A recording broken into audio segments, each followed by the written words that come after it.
Now, staying on the topic of wildlife, 3 marine areas that include island clusters in southern Singapore have been proposed for immediate conservation priority. It's one of 6 recommendations in the latest Singapore Blue Plan. The plan is a proposal by environmentalists from the Singapore Society that reviews and suggests ways to better protect marine ecosystems. Take a look. Many diverse marine habitats exist in Singapore, such as coral reefs and mangrove forests.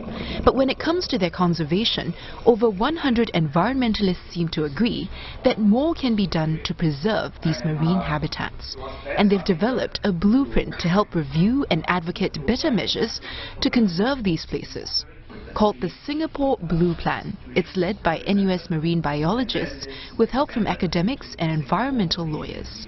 And it took almost a year to develop. One of the 6 recommendations include ways to conserve fragmented and small marine habitats more effectively in clusters or ecosystems. 3 such areas were proposed for conservation priority. The first is a group of islands around Pulau Semakau, and another around Pulau Setumu, and lastly, Pulau Ubin's coastal areas including Chek Jawa.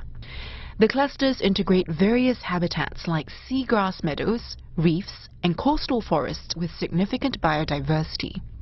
Elevated protection was also proposed for St. John's Islands and Sungai Buloh Wetland Reserve.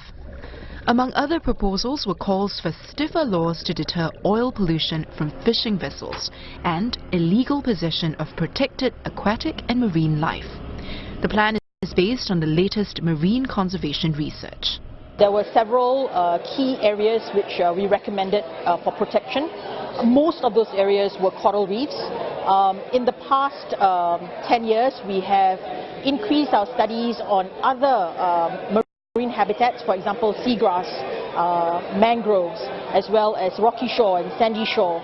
And for that reason, we have a lot more information now, and we are also including the protection, advocating for the protection of these areas in the Blue Plan 2018. At its launch, Second Minister for National Development Desmond Lee stressed the need to involve community.